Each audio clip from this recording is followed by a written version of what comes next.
Hello mọi người. Mày ơi con đừng lên tivi rồi. Hôm nay là một ngày mới leo anh Hẹp ơi, Hẹp ơi. Hẹp ạ, Hẹp ạ. Hello mọi người nha, hôm nay mình đi chơi. Độ lên hồn lệ em không là lệ các bạn nhá đó. Đó. Lệ em ngay cái này hả? Đây à. Đây quê. Quê này. Hello, nay bọn mình đi nước ngoài, đi nước làm tiệc chia tay với Dòng nhạc về nhạc thằng Sobin. Thằng tầm bừ. Với mấy anh. Lần đầu tiên nói đi, lần đầu tiên nói anh Sobin đi. Ê, lần đầu tiên, lần cuối cùng á. Lần cuối nói anh đi. Lần cuối của là anh Sobin. Rồi. Anh Sobin sắp đi xa bọn mình rồi. Nên là bọn mình cũng có một tiệc nho nhỏ như này. Đây mọi người. Mấy các bạn thưởng thức. Cái tiệc hôm nay là tiệc chia tay đây. Kìa, đòn bia kìa.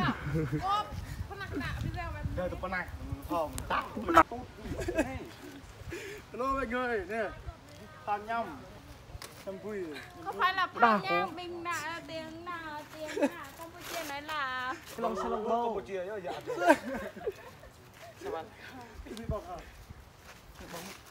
gì?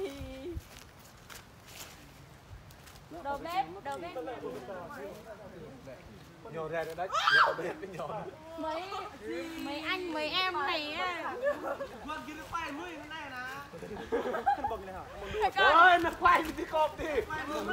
Nó quay ạ. Ôi trời. Nghe kêu.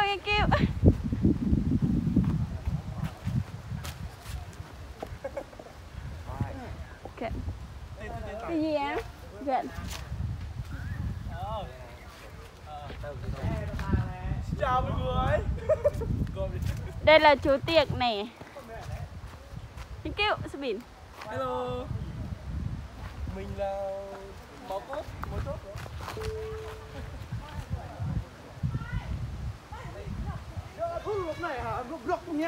Màu ô.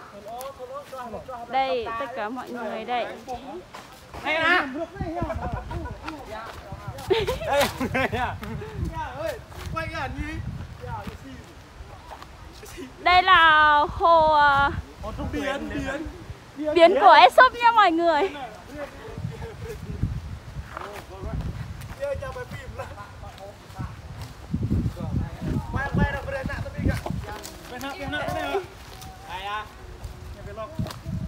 Bánh ở đây nha mọi người. Bánh quá là mệt mỏi rồi, bánh phải mua cho mấy đồ cho mấy bọn trẻ vô đây chơi. Bánh phải đào tơ hết, cần mấy triệu nha. Đây là chị nha mọi người. Còn mình là anh, đây là chị. Đây tụi này. Tao lấy con đấy chị, tao lấy. Đây là nó co đây coi. Màu này. Dạ xì đi. Cô, nó qua con review này. Để review đi, nói đi. Đây là con dưa hấu nha mọi người. Thì người ta thường gọi là con cay. Đây lại con cay. Đây là bánh tráng nha. Mình mua một cái đây là tên vợ mình luôn, tất nhiên. Vợ mình luôn mà. Đây. Tất nhiên đấy. Mình mua 2 cái. Còn đây là nước mắm.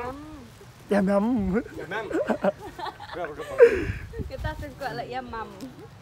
Em nắm. Rau muống, dụ tửa. Rau salad này. Mấy cái đồ đặc này tê này mình mua hết nhá. Hết tất cả là 30 nha mọi người. Đây quả bơ quýt, cam. Mình mua 100.000 nhá mọi người. Mấy quả đây, 1, 2, 3, 4, 5, 6, 7, 8 quả. Tôm. Dưa hấu. Dưa hấu Là mình đi dành cho con mẹ nhà. biết ăn đâu mà. Dĩa đi. Chào mọi người qua đây mình mua cho mấy thằng em hôm nay sinh nhật mình nhé. Sinh nhật rồi lấy. Gì này, không mang lại có một này hả? Không. Kìa. Mình xe hả? Đây. Trông nhiều đồ lắm. Đây là chầm chéo Smart TV nha mọi người này. Đây có hình của anh mình, tôi hơi bẩn nhưng mà vẫn ăn ngon được. Có mic theo bây giờ ý, có mic ý. Đây này, đây là bia mình mua. Quảng cáo bia. Bia con cò. Nhà tài trợ, đây là công ty ra bia. Đây là chợ snack siêu. Nha mọi người. Cái chỗ cái gì Đây, có xoài mình tự trồng ở nhà luôn nhá mọi người. Đây, rất to rất ngon, không chua không cay, không ngon không chua tiền. Tao chia bác ạ. Đây quả bơ mình mua cho thằng em mình nhá mọi người. Bắp siêu. Xem biết ở cạnh này.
Con phải chụp tông ra này. Còn đây này món này.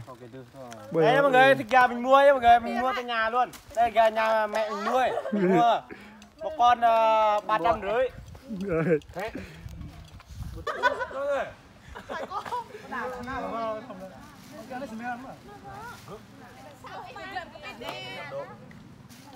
Lemon bên đây. Biar bên đây.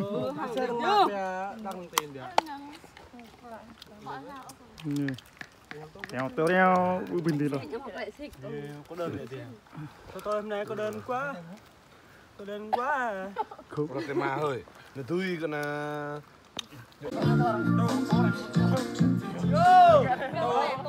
Một, hai, ba, vô. Hai, ba, vô. Hai, ba, uống.